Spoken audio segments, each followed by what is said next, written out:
Amigos, ¿cómo están? Bienvenidos a Radio Uruguay, bienvenidos a La Máquina de Pensar. ¿Cómo andan? Espero que anden bien. Son las 19:01, arranca La Máquina de Pensar hoy lunes con Javier Lasval en control de emisión. ¿Cómo le va, Javier? ¿Cómo anda? Y Carolina de Cuadro, Caro de Cuadro, aquí como productora y fotógrafa de este programa, amigos, que comienza ahora. Y hoy vamos a estar hablando de dos cosas, de cuentos, un libro de cuentos que se acaba de editar hace muy poquito, y también vamos a estar llamando a Mar del Plata para 1.000.000 de umbrales para hablar de la película de culto de cine fantástico Donnie Darko, pero para hablar de historias de mujeres feas. Mercedes Rosende, ¿cómo andás? ¿Andás bien?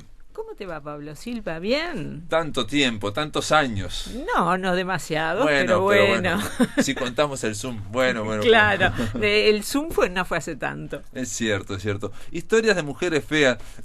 Mercedes Rosende, hasta ahora habías editado 4 novelas, ¿no? Sí, aparte que habías ganado premios por cuentos policiales, digamos, ¿no? En Argentina, me acuerdo, en Buenos Aires. Ah, sí, es cierto. Gané el premio de Van, que me llevó por primera vez a la Semana Negra de Gijón. El premio fue ir una semana a la Semana Negra de Gijón, justamente. Lo gané con un cuento breve. Me acuerdo, sí. Me acuerdo que lo leí todo, de un asesino. Sí, bueno, ganó ese cuento, ahí está. Y ahí fue que conocí Gijón, que conocí la Semana Negra. Y bueno, viajaste con Santulo, viajaste con... eso fue al año siguiente. Al año siguiente me volvieron a invitar, y ahí viajé con varios uruguayos, sí.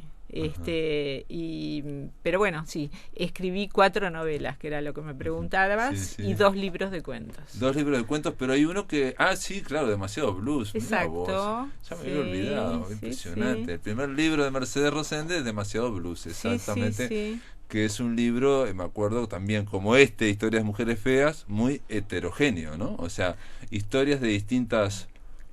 modos contados, ¿no? Sí, quizá más heterogéneo que porque no tenía, tal vez fue mi primer libro, entonces no tenía mucho criterio para reunirlos. En traté de poner, por ejemplo, 2 o 3 cuentos fantásticos, 3 o 4 cuentos que son de una mujer que está trabajando en Centroamérica, que se llama Doña Merceditas,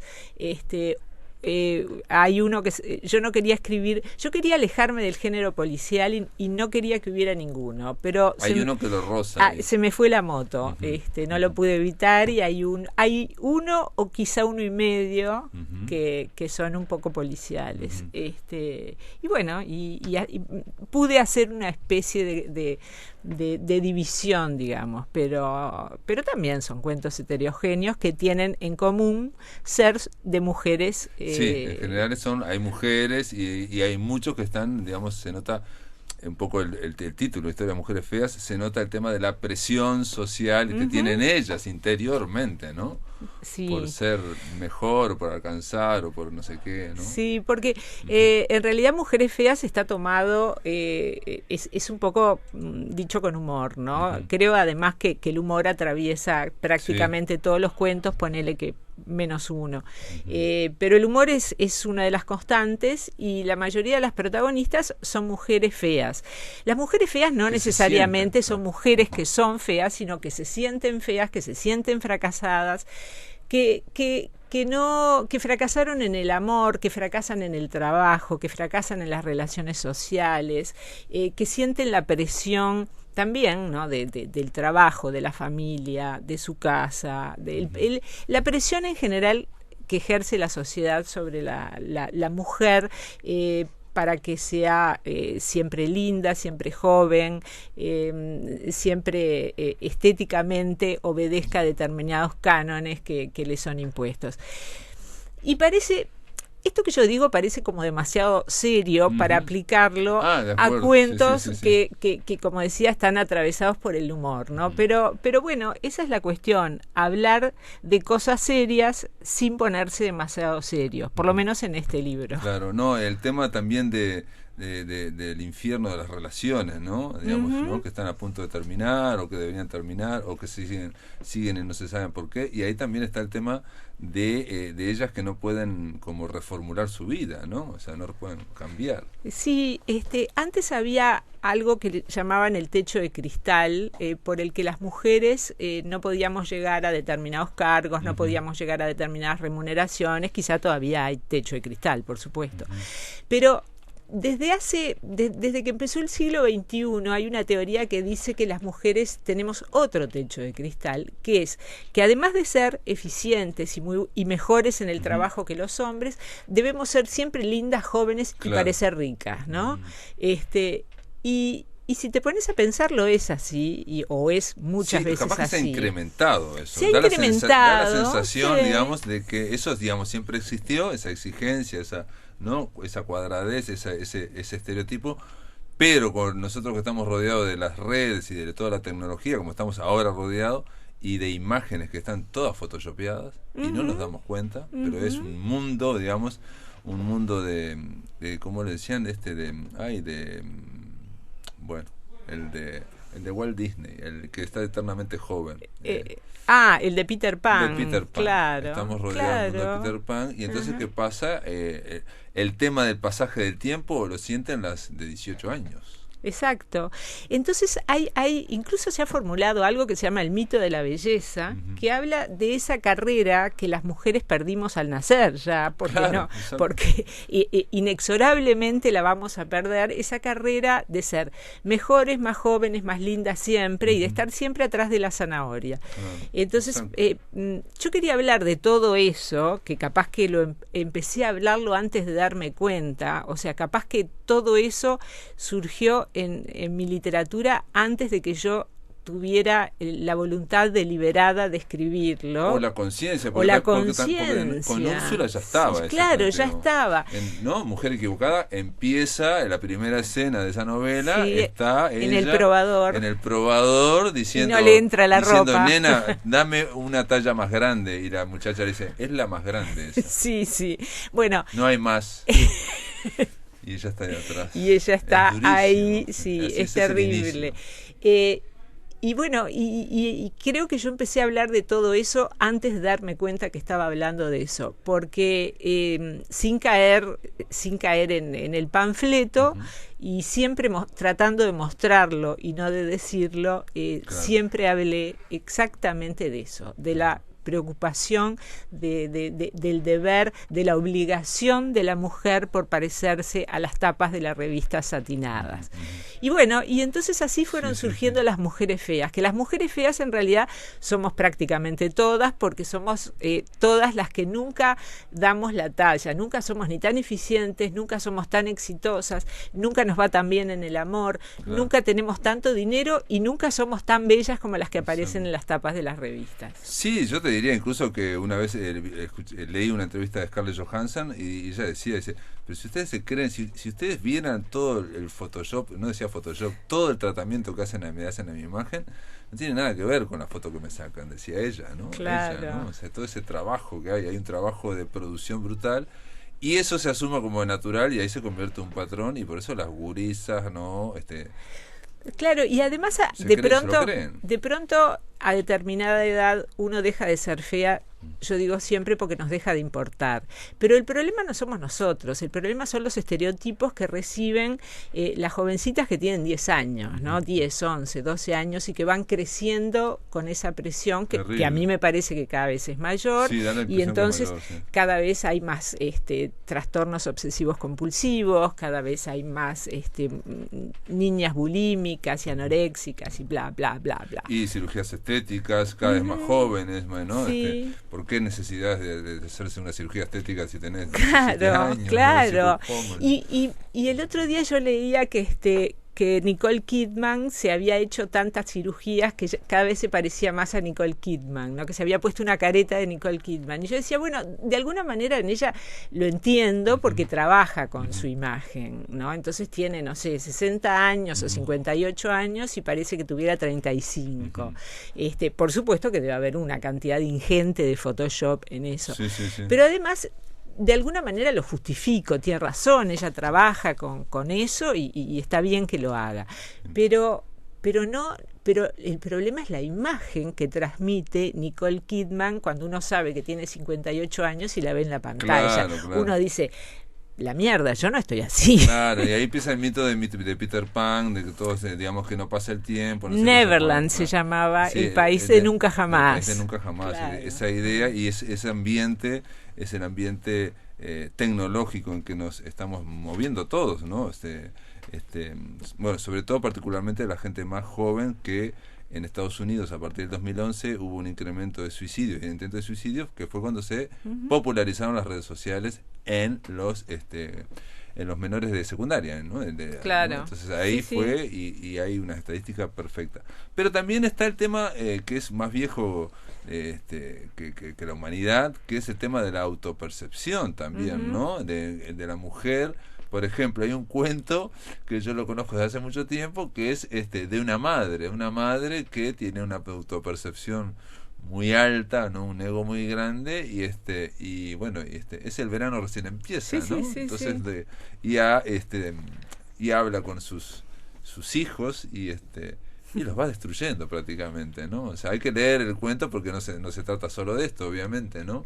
Es una mirada, digamos, desde los hijos de esa madre que por un lado es muy carismática y es una madre que destruyó a sus hijos o que intentó destruir a sus hijos lo sintieron, pero lo todos de diferente manera. Sí. En realidad es una reflexión sobre la institución de la maternidad, ¿no? Sobre eso que nosotros siempre creemos perfecto y que siempre hemos idealizado en el mundo occidental y cristiano, que es la madre. Y es una madre que es exactamente lo contrario a esa imagen ideal que todos tenemos. Y está narrado desde uno de los hijos o hija, no se sabe muy bien qué es, que lo narra con humor. Es una historia realmente terrible y desgarradora, pero está contada con humor, ¿no? Sí, ya tiene una cierta distancia con el humor, ¿no? Sí. Lo que hace que no sea melodramático y que no sea algo trágico, pero es algo hipnótico, porque uno se sorprende, volvemos a lo mismo, es esa madre que no respeta los cánones y digamos que todos pensamos, arrolla, ¿no? a sus hijos. Claro, la madre, ¿no? La mamá que era buena, bueno, esta no es. Pero no puede, y uno va hipnotizado leyendo porque dice, ¿hasta cuándo va a seguir esta mujer? Y no tiene límite. Sí, el límite, o al menos ya te digo, lo que a mí me parece que salva esa historia desgarradora es el humor con que la hija, vamos a poner, lo relata, y además hay como una especie de burla también a la institución de la maternidad, ¿no? Por parte de la hija. Y aparte los 5 hijos han sobrevivido a esa madre. Sí, empieza así además, empieza con una frase así.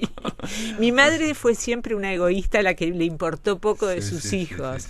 Y es una frase que me resultó difícil de escribir en aquel momento, me acuerdo, porque es difícil hablar mal de una madre, porque después todos te dicen, pero ¿cómo? No, las madres son todas buenas, todas quieren a tus hijos. ¿Qué experiencia tuviste vos de hija? Claro. Porque hay un detalle también con el tema de la maldad. No, en este caso no es la maldad tipo nazi o lo que sea. Es un egoísmo. Pero es ver a alguien que es, bueno, que rompe. Entonces, esos personajes malos.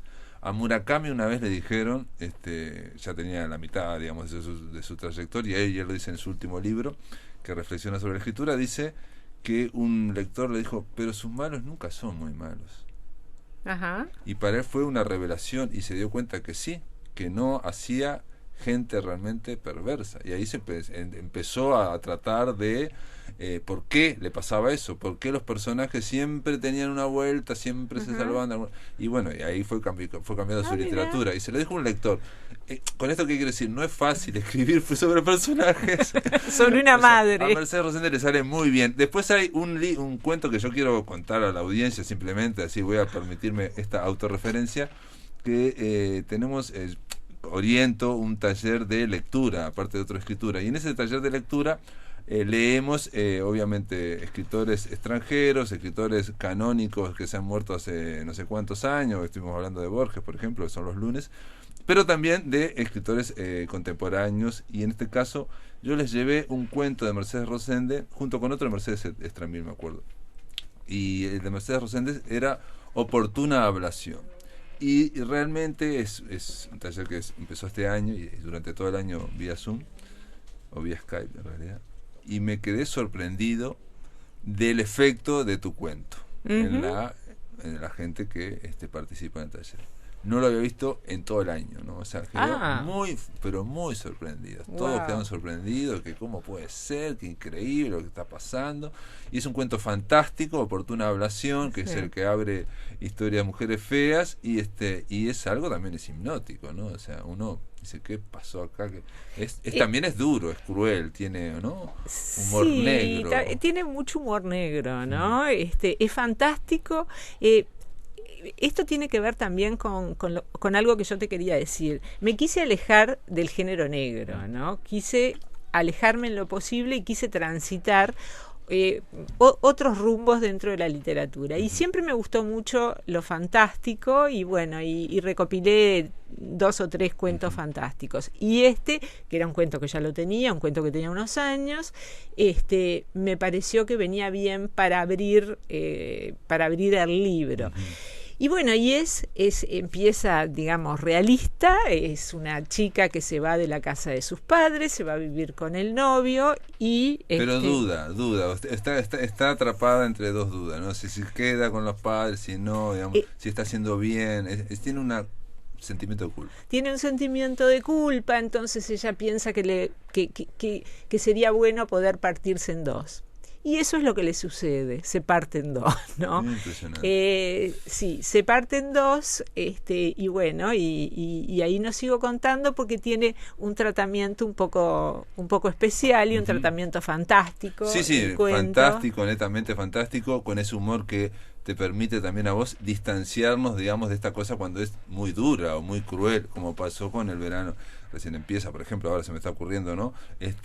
O como pasa a veces también en las novelas de Úrsula, o aquí mismo, ¿no? Que ocurren que alguien quiere, matar a su mujer y le sale el tiro por la culata. O sea, hay ese humor que permite distanciamiento, es realista al principio, y entonces, claro, permite ver las cosas que se le ocurre a Mercedes Rosende. Y es que el humor siempre morigera, ¿no? Todo lo terrible que tenemos para decir, el humor sirve como colchón. O sirve también el humor para unir dos cosas contradictorias, ¿no? Dos sentimientos contradictorios. Sí, ¿no? es cierto. Ay, qué espantoso esto, pero ¿cómo puede ser que me esté riendo? Sí. Y es espantoso. Es que ese es el mejor elogio, además, tremendo, me parece, cuando alguien te dice que le pareció terrible la historia, pero que a la vez también se rió, pero que se rió con una risa nerviosa. Claro.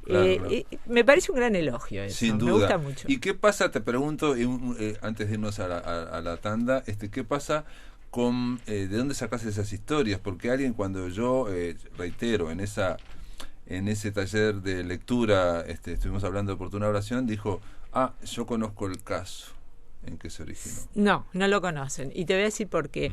Porque este cuento yo lo escribí y después sucedió lo que sucedió. O sea que lo escribí como una especie de cuestión premonitoria casi. Y además sucedió muy cerca de mí. Geográfica y socialmente. Sí. Bueno, Historias de Mujeres Feas. El primer cuento que estoy hablando se llama Oportuna Ablación, lo pueden leer. Esto está editado por Tusquets. Vamos a hacer una pausa. Y otra cosa, yo me acuerdo que en el 2015 me pidieron de Argentina para hacer una antología de cuentos, que al final no salió porque la editorial se cerró, pero digamos había un planteo de cuentos de escritores uruguayos, y ahí fui que yo le pedí Oportuna Oración a Mercedes Rosende, y simplemente si quieren leerlo está en Historias Mujeres Feas. Amigos, esto está editado por Tusquets. Después de la pausa seguimos aquí en La Máquina de Pensar. Estamos conversando con Mercedes Rosende. Amigos, continuamos en La Máquina de Pensar. Estamos conversando con Mercedes Rosende sobre historias de mujeres feas. Esto está editado por Tusquets Editores, que me enteré, bueno, te escuché en el programa de Jaime Clara el sábado, que te hizo una gran entrevista, Jaime, y vos dijiste que es la primera vez que se abre Tusquets en Uruguay, o sea, Tusquets, la colección Tusquets, sí, en realidad era una editorial Tusquets y que está dentro de Planeta, ¿no? Como MC, también la serie, claro. Los Seis Barral. Tusquets empezó a editar en Uruguay, Argentina y Chile, y el mío es el número 1, en el lomo dice 1, salió, creo que el 1 de Argentina es el de la escritora trans, creo que es cordobesa, no lo leí, no me acuerdo. Bueno, y no sé cuál es el chileno, pero yo me quedé enormemente sorprendida, porque la colección Tusquets yo la miraba con la ñata contra el vidrio, claro, ¿no? Claro, grande, me acuerdo que yo qué sé, no sé, a los 20 años miraba los libros de Tusquets en las vidrieras y me parecía, bueno, una cosa absolutamente inaccesible, ¿no? Una cosa que estaba a años luz. Y cuando la editora de Planeta, Claudia, me dijo de que iba a salir en el sello Tusquets, a mí, bueno, me vino como una emoción, ¿no? Más allá de la emoción del libro, la emoción de la editorial me resultó maravilloso. Todavía lo miro y no lo puedo creer, sí.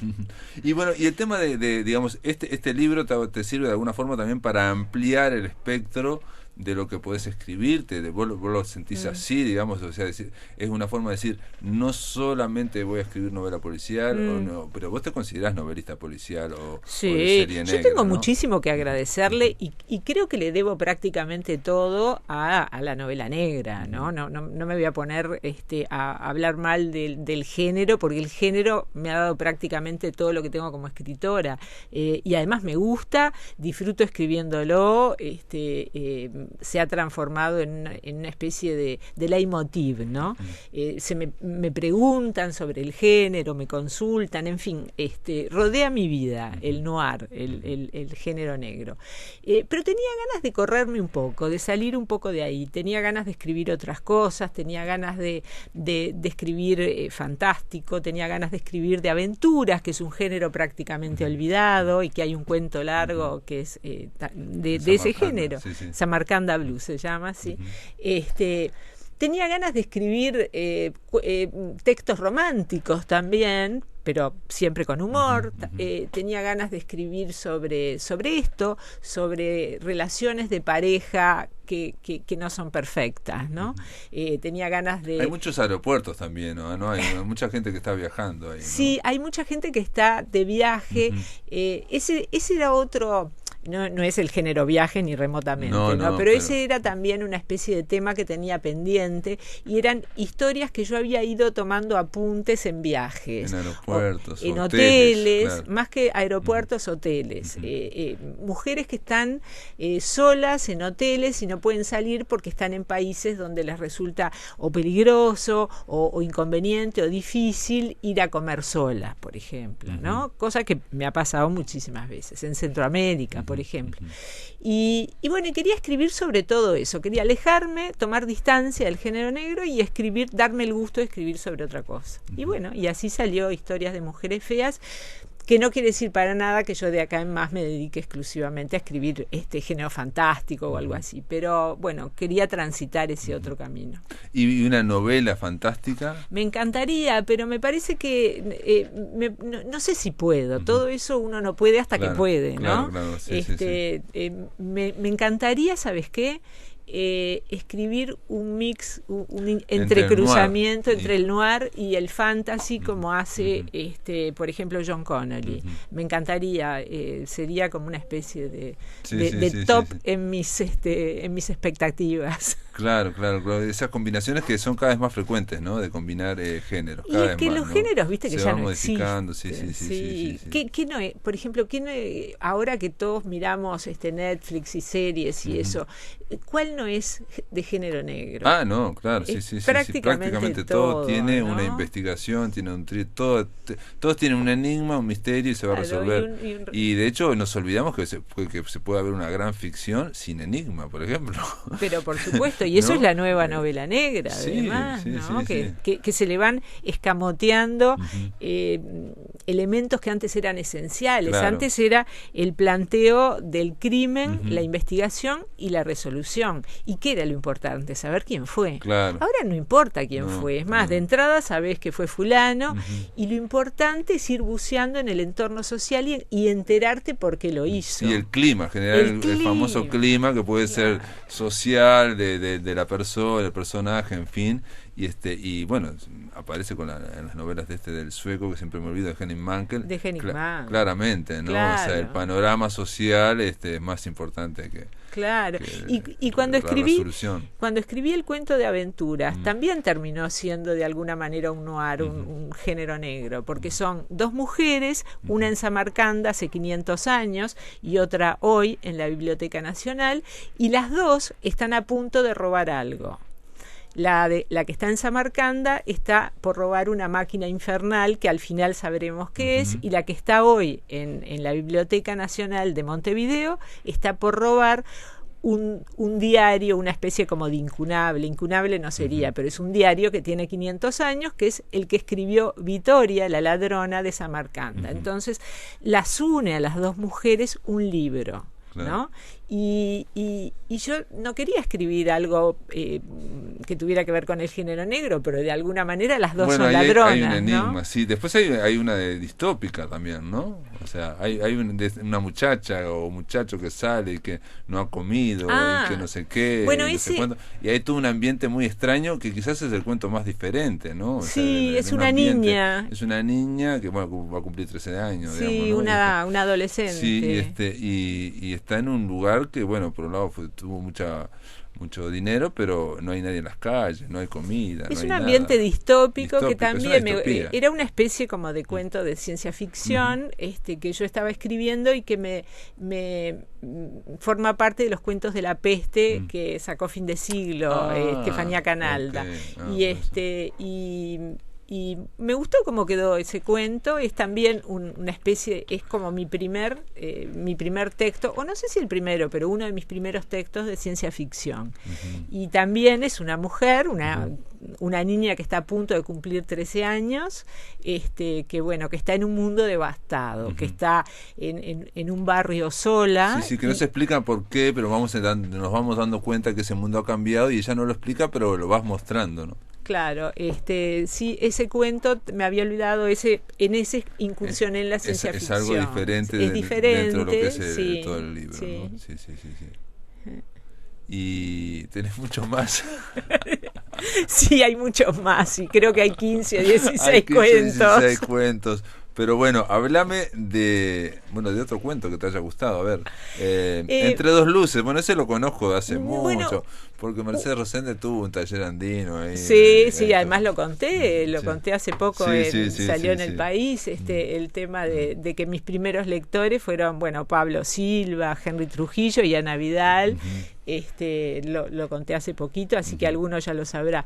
Y después, a mí me gustó muchísimo escribir un cuento un poco raro, que es de un tipo que está casado, está ambientado en Montevideo, vamos a poner en la época de los años 30 más o menos, ¿no?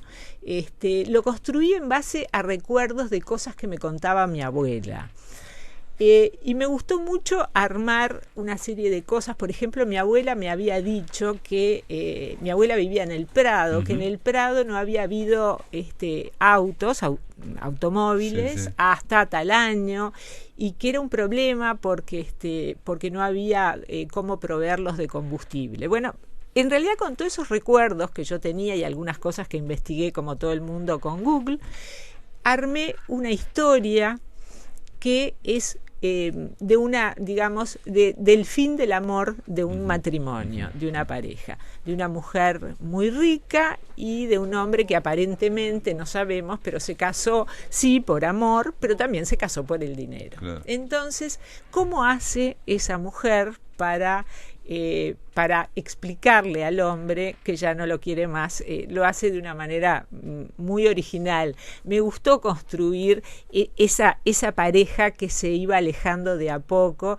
y con una especie como de técnica que la mujer aplicaba de irle sacando las cosas, ¿no? De irle escamoteando sus objetos personales. Y, en un momento los muebles, la comida, la vajilla, y la casa empieza a quedar vacía, ¿no? O sea, me pareció que era también como una especie de que tomaba como un significado ese despojamiento, ¿no? Ahí hay una cuestión más costumbrista, si se quiere, de montevideana, ¿no?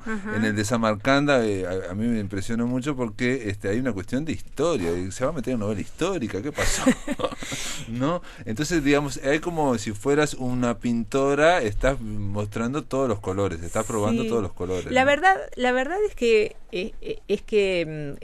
como soy perezosa para escribir y siempre digo lo mismo, trato de investigar poco porque si no me pongo a investigar y no escribo. Entonces con Samarcanda tuve necesariamente que investigar cómo se vivía en Samarcanda y cómo era Samarcanda.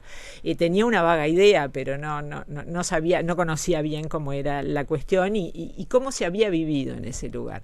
Y también tuve que mirar un poco cómo se vivía en Montevideo en los años 30, porque tampoco es que uno lo sepa ni que tenga demasiada idea, porque tenés que el diablo está en los detalles, o Dios, ¿viste? Nunca sé muy bien cuál de los dos es, pero de los formas, detalles son complicados. Stephen King dice que toda esa investigación siempre es el fondo, adelante están las figuras, ¿no? O sea, la historia, ¿no? De acuerdo, es importantísimo porque eso le da una fuerza a la historia, el fondo, ¿no?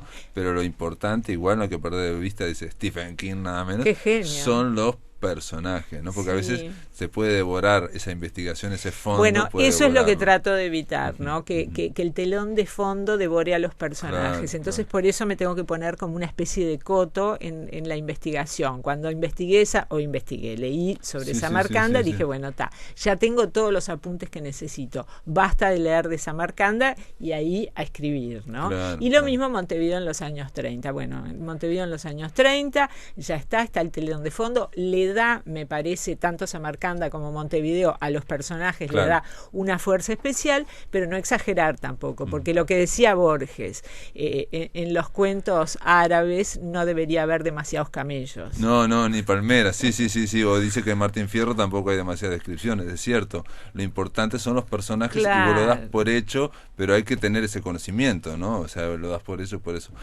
Hay un cuento también, digo, y generalmente todos los cuentos también empiezan con bastante fuerza también, no es solo el final, no es que nos impresione solo el final. Y ahora estoy pensando en un cuento que van en un viaje en un avión y el de al lado le acaba de dar un infarto, por ejemplo. Ese cuento se llama Nadie muere a bordo y eso también tiene un poco de investigación. ¿Qué pasa cuando alguien se muere en un avión? Claro. ¿No? Y resulta que me enteré que nadie se muere en un avión porque uno no está técnicamente muerto, el cadáver no está técnicamente muerto hasta que llega a tierra y certifican que murió. Entonces por eso se llama Nadie muere a bordo, porque por más que en este caso tenían un fiambre sentado atrás de todo, pero lo levantan y se lo llevan de la clase ejecutiva, dice, porque nadie muere a bordo y se lo llevan para el fondo. Le ponen, bueno, primero le ponen el desfibrilador, todas esas cosas, lo atiende un médico, estamos en un infarto del miocardio, todo lo demás, el médico lo atiende, pero no hay nada que hacer y el señor va a la última fila del avión, lo tapan un poco y esperan aterrizar para el acta de función o como sea que se llame en los aeropuertos. Pero mientras tanto esta historia empieza porque el que estaba sentado al costado o cerca encuentra la billetera de este señor que acaba de morir, abre la billetera por esa cuestión natural que todos tenemos de curiosidad y ¿qué encuentra? Una foto de él mismo, o sea, del pasajero que está vivo, que estaba al lado de él. O sea, se encuentra mirando una foto de sí mismo. Entonces ahí está el enigma, ¿no? ¿Por qué este señor que ahora está muerto tiene en su billetera una foto mía? Sí, ese es el más noir que te salió, digamos, ¿no? Pero también dice en un momento esos apuntes, pero detalles microscópicos que tiene Mercedes Rosende, que, por ejemplo, el capitán dice, a bordo nadie se muere, se lo llevan, y él piensa, dice, bueno, dice, pero antes que lleguemos el rigor mortis habrá empezado. Claro, No, es que me imaginé que ese era el razonamiento de un médico, claro, porque este médico, señor es dice, un bueno, médico. igual a mí no me importa, pero dice, no sé cómo van a hacer. Sí. Es sorprendente esos detalles, porque y ese humor también, reitero, ¿no? O sea, uno lee eso y dice, y ahí se pone, yo me quedé pensando en eso, pero eso ya pasó, él ya pasa a otra cosa, que es lo que acabas de contar, que es lo que va enganchando, digamos, al enigma en este caso, ¿no? Sí, bueno, es lo que dijimos ya varias veces del humor, ¿no? Esas situaciones terribles también siempre se sobrevuelan con alguna, si no sonrisa, por lo menos un movimiento de labios lateral, ¿no? Sí. Bueno, historias de mujeres feas. Nadie muere a bordo. Me di cuenta ahora que es el final, es el último cuento, también lo elegiste al final. Sí. El silencio de tanto tiempo es muy buen cuento. Brillante como Llagas es la distópica. Samarcanda Blues, bueno, ya hablamos. Historias de mujeres feas. Esto está editado por Tusquets, Mercedes Rosende. Obviamente salió hace muy poquito. ¿Y te dijeron algo en Planeta cuando planteaste lo de los cuentos? ¿Por qué lo planteo? Porque libros de cuentos da la impresión, como se dice con la poesía, no se vende porque no se vende, y después hay como un, ¿no? Como un lastre en torno a los libros de cuentos que parece que no se van a poder vender o que la gente no va a querer leerlos. Sí, me avisaron que los cuentos era algo que no se vendía demasiado, pero igual ellos estaban interesados en mi obra en general, o sea que también estaban de acuerdo en publicar los cuentos. Supongo que sin demasiadas expectativas, porque hay una realidad, y es que en Uruguay lo que se vende es crónica periodística sobre fútbol o sobre política, ¿no? Eso es lo que tiene. La ficción. La ficción generalmente ocupa un segundo o tercer lugar, y los cuentos dentro de la ficción se venden menos que las novelas, pero de cualquier manera yo soy una escritora a la que le gusta escribir cuentos. Yo sigo escribiendo cuentos, voy a seguir escribiendo cuentos, y posiblemente, qué sé yo, no sé, dentro de 4, 5, 10 años vuelva a publicar otro libro de cuentos, no porque se venda, no por la plata, lo publico porque me gusta escribirlo, porque soy una escritora de cuentos en el fondo. Stephen King dice que él escribe por lo menos un cuento o 2 cuentos cada año para demostrarse a sí mismo que es un escritor, porque sabe que los cuentos no se venden. De todas formas, yo creo que se viene el verano, a pesar de la pandemia, no sabemos cómo va a ser, pero es importante, hoy va a ser interesante leer estas historias de mujeres feas, porque realmente hay que decir algo que yo no dije y que es muy entretenida, muy entretenida. Es muy divertido. Muy entretenida. Hoy mi hijo me llamó diciéndome que estaba llorando de risa con una mujer que busca su verdadera vida trabajando en un call center. Tremendo. Y después, bueno, hace poco también en el taller de lectura di otro cuento tuyo que vos ni te acordarás que existe, que se llama, y es un cuento rural que se llama Mandinga no juega a los dados. Mandinga juega a los dados. Ni lo tengo. Y era muy gracioso. Mercedes Rosende, gracias por estar en La Máquina de Pensar. Gracias por invitarme, Pablo Silva. Muchas gracias. Muy bien. Del otro lado de la línea, Ricardo Ruiz en Mar del Plata. ¿Cómo andás? Pablo, muy bien, por suerte que estamos, todo bien. Con esta música ahora estamos más Donnie Darko que nunca. Sí, estamos de culto hoy, estamos complicados y de culto, como dijiste vos al comienzo del programa. Vamos a hablar de una película que entraría en esta categoría. Una película, Donnie Darko, que yo no había visto y que me extrañó lo similar que hay con Stranger Things, ¿no? En realidad Stranger Things se ve que hizo referencias a Donnie Darko. Sí, Donnie Darko entraría en una categoría de película de esas que nos dejan pensando, ¿no? Que representan un verdadero desafío intelectual, porque cuando las terminamos de ver nos da la sensación de que hay cosas que no entendimos, pero sin embargo parece que nos dieron todas las pistas. Entonces hay que ver cómo armamos un poco la historia que nos contaron, o cómo la discutimos, o cómo la debatimos, o que también hay algún significado oculto que no llegamos a percibir. Creo que eso le pasa a la gran mayoría de los que miran la película por primera vez. Y son esas películas que luego hay que volverlas a ver una y otra vez, y que con los años se vuelven a analizar, se vuelven a comentar, se le vuelven a encontrar cosas nuevas, y por eso entran en esa categoría de culto que nadie puede poner de entrada una película, decir es de culto, ¿no? Es como que no, es imposible, claro. Se hace solo el culto.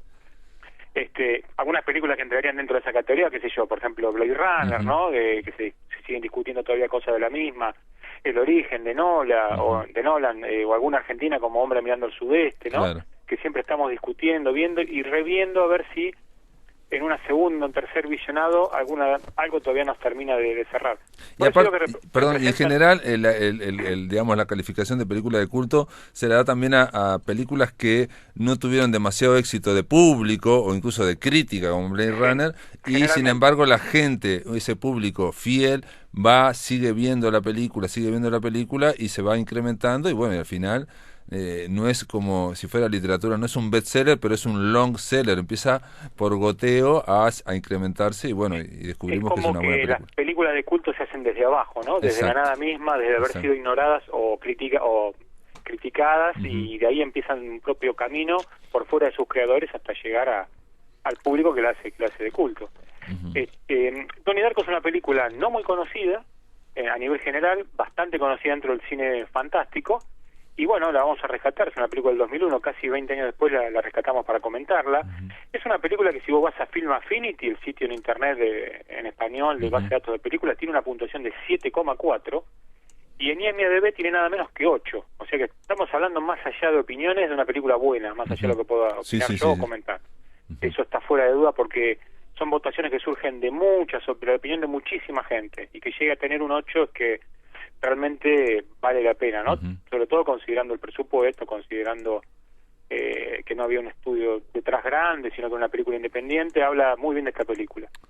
El director es Richard Kelly, que ha hecho muy poco después de esto. Había hecho alguna cosita antes, ha dirigido series y eso, y solamente me encontré que hizo dos largometrajes después. En el 2006, Las Horas Perdidas, con Doy Johnson, una película también criticada, y en 2009 La Caja Mortal, con Cameron Díaz, un thriller bastante interesante. No está a la altura de esta película, pero se deja ver. Algo que también pasa a veces con estos creadores, ¿no? De estas películas así que rompen un molde y de golpe desaparecen por mucho tiempo, ¿no? Y es difícil volverlos a ver al mismo nivel, ¿no? Sí, bueno, Donnie Darko, por un lado, digamos, tenemos una película de high school, ¿no? De estas de colegio, de liceo, digamos, con todos los tópicos, pero a la vez, por eso yo la emparentaba con Stranger Things un poco, o sea, todo lo que es Estados Unidos, ¿no? Todos los arquetipos, todos los estereotipos de high school, pero empieza a pasar en el personaje principal, en Donnie Darko, otras cosas. Exacto. Si decimos que es un thriller psicológico, estamos en lo correcto. Si decimos que es de ciencia ficción también, si decimos que es fantástica también, y si decimos que es un drama adolescente también. Todas las categorías, en determinado momento de la película, depende cómo la vemos, cómo la veamos, cómo la interpretemos, entraría perfectamente. Por eso la trajimos a esta columna, ¿no? El protagonista absoluto de la película es un joven Jake Gyllenhaal, en una de sus primeras actuaciones, en una muy buena actuación.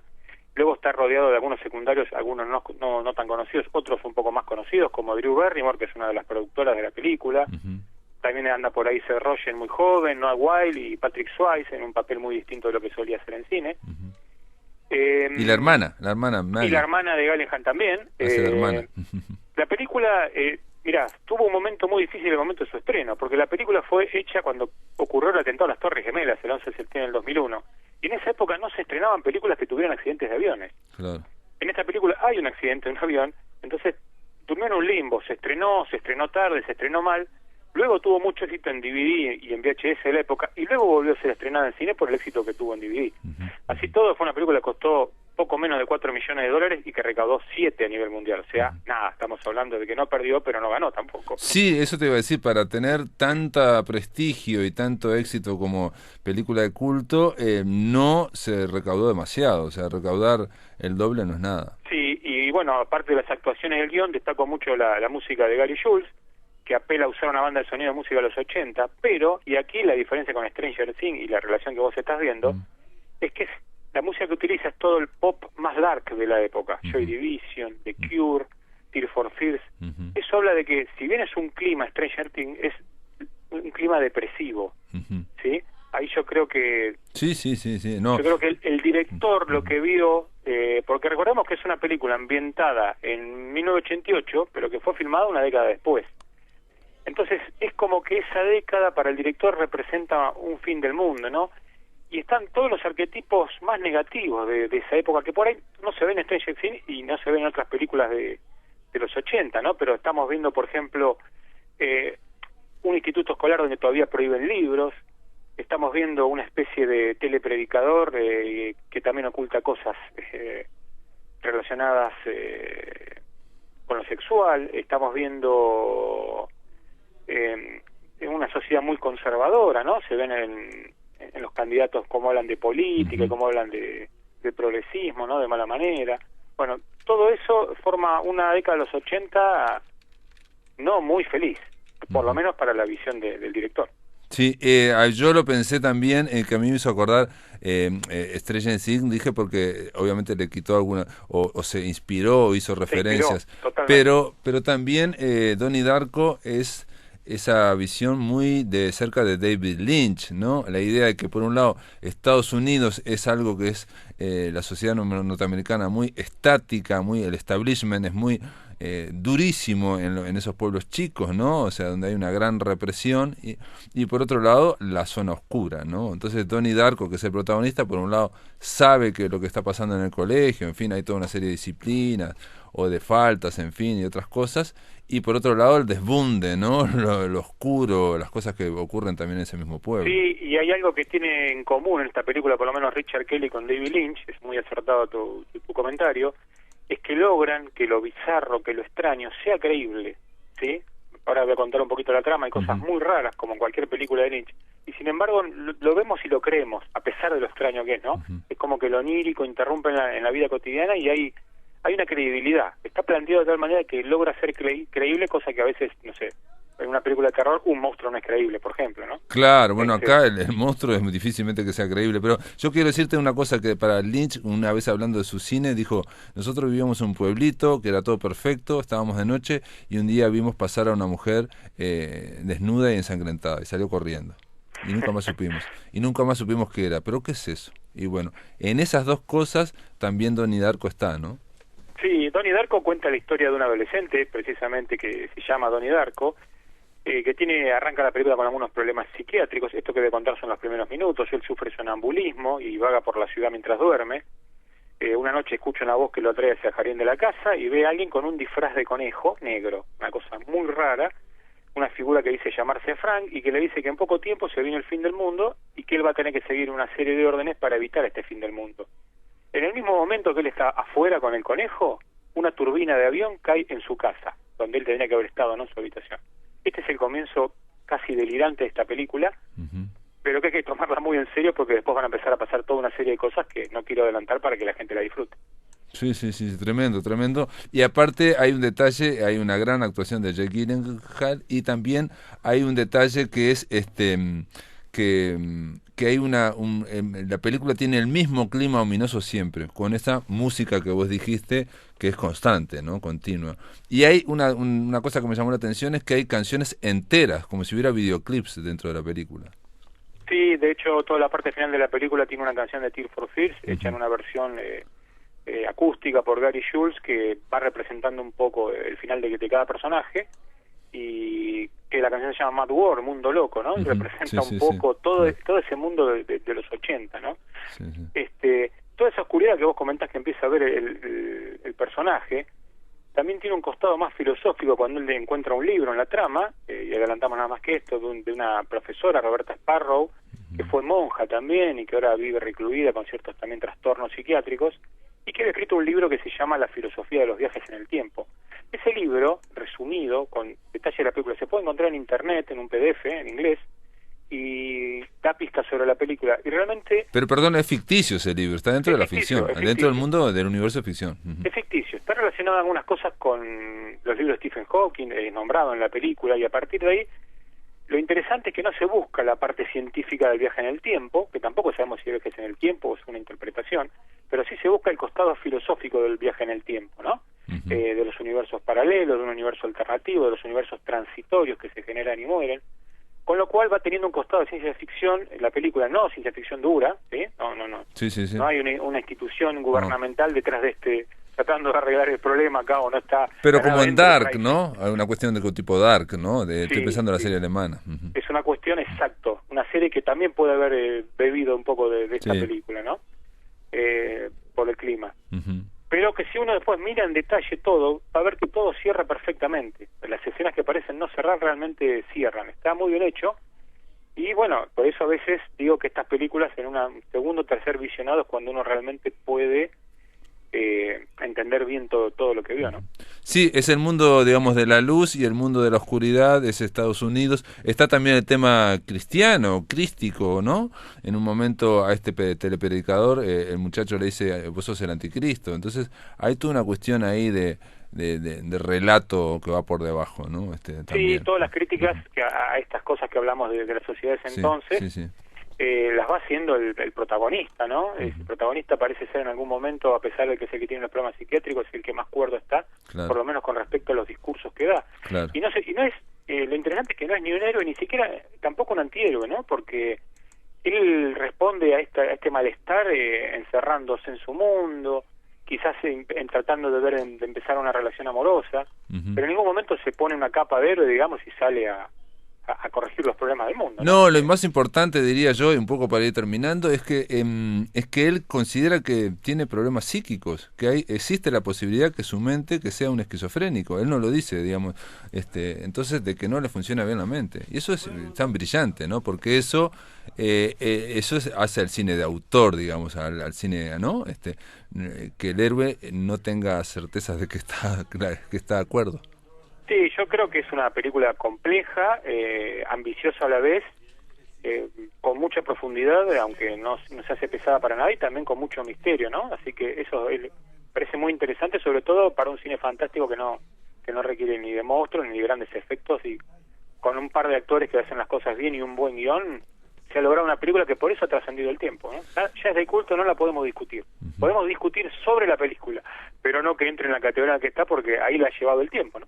De acuerdo, incluso, digamos, lo que hice yo también, esto lo reconozco, agarré y me metí en YouTube y explicaciones de Donnie Darko, y hay un montón de explicaciones de Donnie Darko para tratar de ver de qué es lo que acabamos de ver, ¿no? O sea, está el tema del clima, que es perfecto, es coherente de principio a fin, siempre el mismo, y uno está viendo eso que lo hemos visto 100 millones de veces, ¿no? El chico que va, los chicos populares, los chicos que golpean, ¿no? La chica linda pero a la vez que tiene problemas, todo eso lo hemos visto en esas de high school constantemente, pero se hace otra cosa con eso. Sí, mira, Pablo, y si nos queda un minuto, sí. Vos sabés que esta película se estrenó en 2001, y hay un dato muy curioso, en los últimos años de la década del 90 y los primeros del 2000, hay toda una serie de películas que tratan esto, del viaje en el tiempo, de la realidad alternativa, del discurso cambiado. Es un clima de época totalmente, ¿no? Estoy pensando, por ejemplo, en Matrix, estoy pensando en El Sexto Sentido, que hay una realidad que se ve de una manera y otra la ve de otra, estoy pensando en Los Sospechosos de Siempre,